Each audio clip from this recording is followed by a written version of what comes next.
Hare Krishna.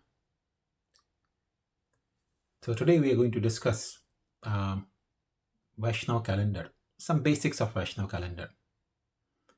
This year, in 2020, the month of Kartik, beginning of the month of Kartik, especially for the people in Northern California, caused some confusion. So that inspired me to create this small explanation of Vaishnava Calendar, which could be helpful in understanding why there are differences. Because sometimes when devotees or people who practice the different vratas and tithis, they feel confused. So, with that understanding in the mind, we are going to create this small explanation about what is month, what is tithi, and how the vratas are followed and calculated. Om Jnanatmirandasya Gyananjanachalakaya Chakshurunmilitam Yena Tasmai Shri Gurave Namah Vanchakalpatarubhyascha Kripa Sindhubhya eva cha Patitanam Pavanebhyo Vaishnavebhyo Namo Namah Shri Krishna Chaitanya Prabhu Nityananda Shri Advaita Gadadhar Shri Vasadi Gaura Bhakta Vrinda Hare Krishna, Krishna Krishna, Hare Hare, Hare Rama, Rama Rama, Hare Hare.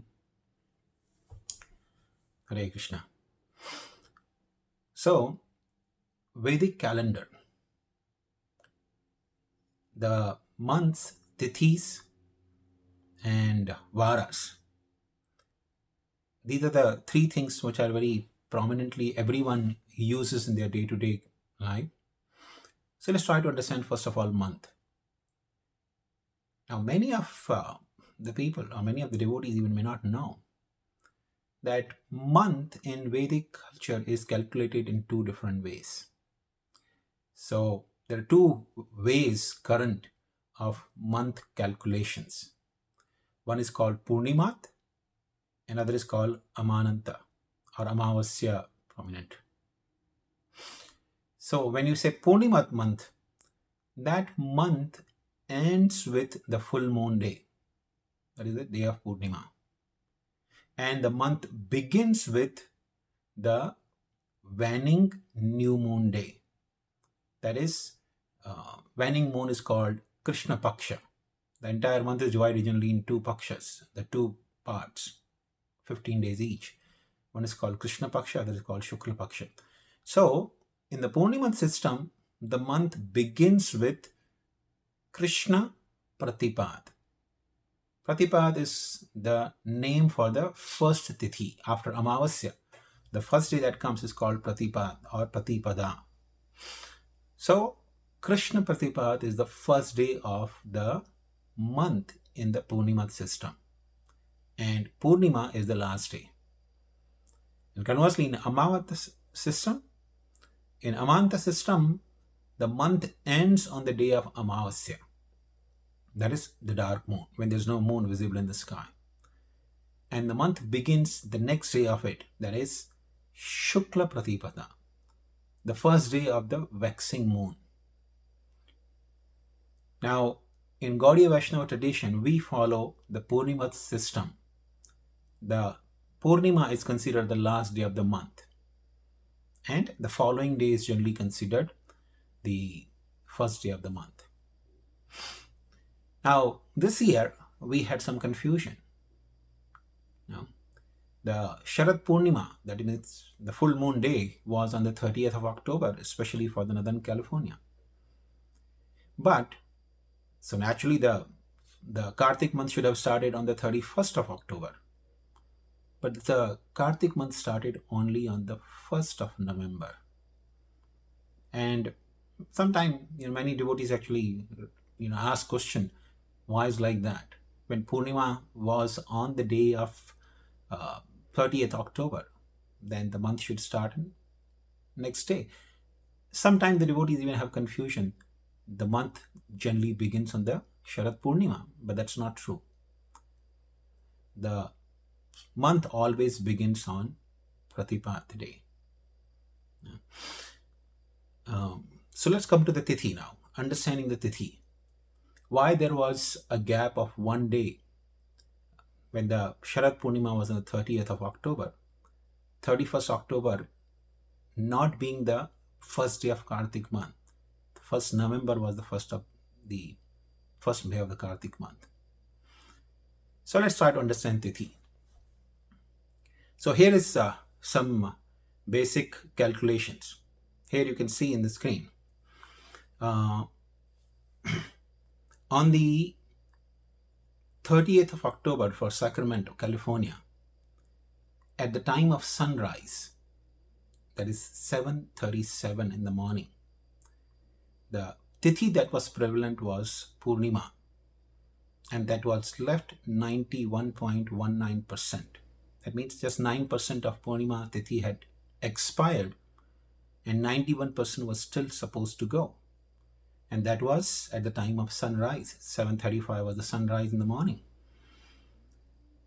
Now, in Vedic culture, the Tithi, let's try to understand what really exactly is a Tithi. Tithi is when the gap or the distance between sun and moon increases by 12 degrees.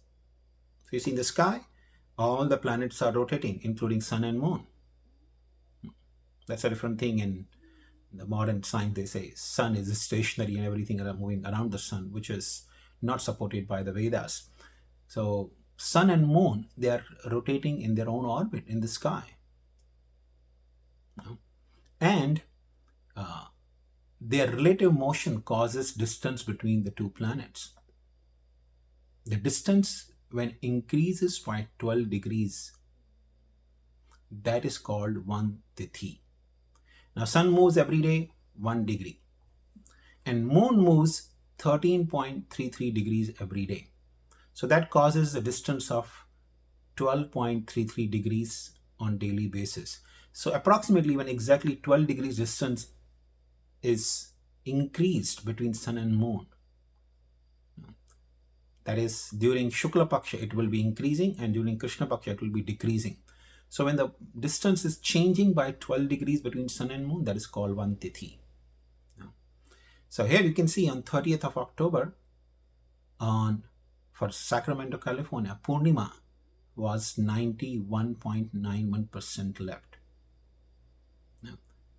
And on the 31st October, see, the Purnima is still not completed. This is because of the relative motion of sun and moon. So though 24 hours are gone by, yet Purnima is still going on and still left almost 1%. So therefore, for 30th and 31st October, both days will be regarded as Purnima. So whatever Tithi is prevalent at the time of sunrise, that prevails or that continues till the next sunrise. That is the way of calculating Tithi in Vaishnava culture or in any Vedic traditions. Smartha tradition works differently. They exactly try to follow when the Tithi started, when then Tithi ended. But that is not recommended in the scriptures. In fact, Puranas condemned following this kind of Tithi vratas and Tithis. Therefore, Srila Bhaktivedanta Thakur has given very elaborate system of Panjika, which is called Navadi Panjika, I believe. And in that he has explained the calculations for calculating different festivals and Tithis. So Tithis have to be calculated in this way. Whatever Tithi is prevalent at the time of sunrise, that continues for the whole day. So this year, 30th of October and 31st October, both days were Purnima. And actually, the next day, the 1st of November became the Pratipat. And that's when we started with the month of Kartik. So this is called Adhika Tithi. But there is also similarly a concept of Tithi Kshaya. Tithi Kshaya means a Tithi gets lost. That means, just imagine, in this case, the Tithi of Purnima was prevalent on 30th and 31st October, both days. But sometime, the relative motion of sun and moon finishes in less than 24 hours. So, here is another example. If you take 12th of November this year in 2020 for Sacramento, Northern California, it was Krishna Dwadashi. That was on 12th of November. Krishna Dwadashi, which was left 5.57%, almost ending. No? So at the time of sunrise, which was 6:50 in the morning, the Tithi was Krishna Dwadashi, that is the 12th day. Dwadashi is the 12th day. The next day of Ekadashi is called Dwadashi. So it was Krishna Dwadashi, the waning moon's 12th day period. And on the 13th of November, that is exactly the next day, the Tithi that was prevalent was Chaturdashi. Generally, Dwadashi should be followed by Trayodashi, and then comes Chaturdashi. But this year, in this case, Trayodashi was very short. It started somewhere after sunrise on the 12th, and it ended much before the sunrise on the 13th. So this is called Tithi Kshaya. So Adhika Tithi and Tithi Kshaya are very common phenomena in the Vedic calendar. So this is how the Tithi is calculated. But when it comes to Vrata, when it comes to like fasting days, like Ekadashi we follow, there have further considerations. So this is the simple calculation for the Tithi, but for Vratas there are further calculations. So let's take a simple example. For Ekadashi, there are 7 different kinds of Ekadashis. Now in a year, in 12 months, we get 24 Ekadashis. Every fortnight there is Ekadashi.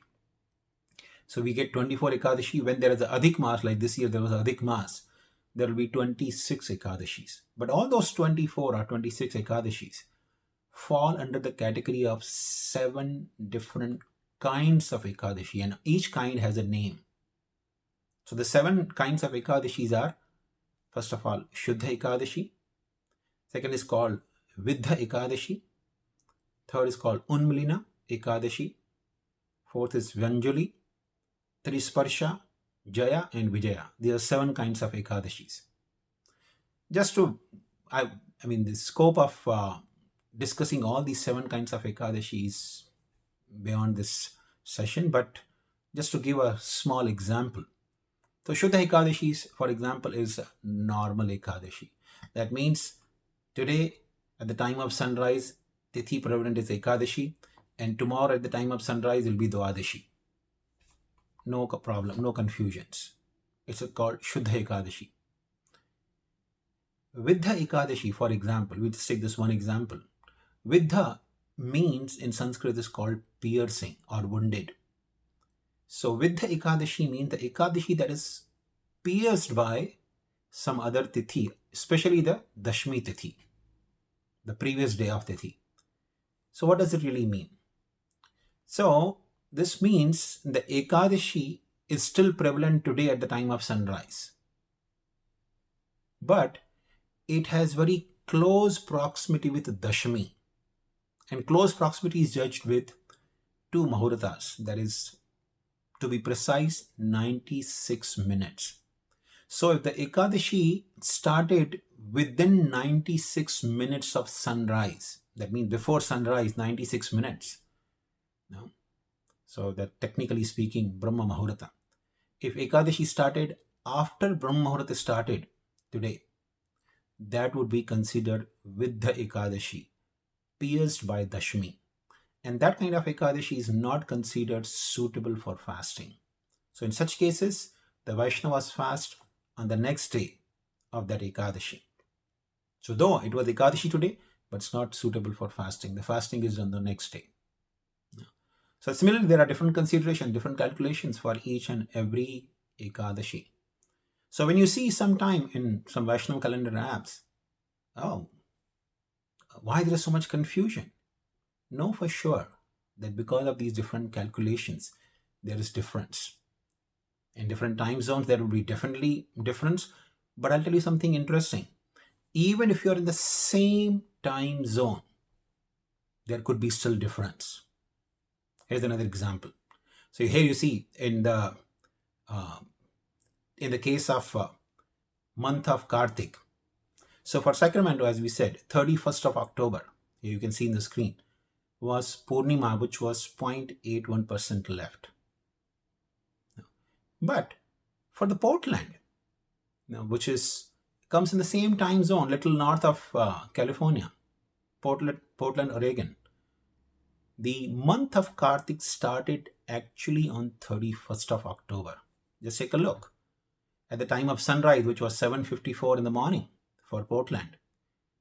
That time, Krishna Pratipad Tithi was prevalent, which was 99.68% left.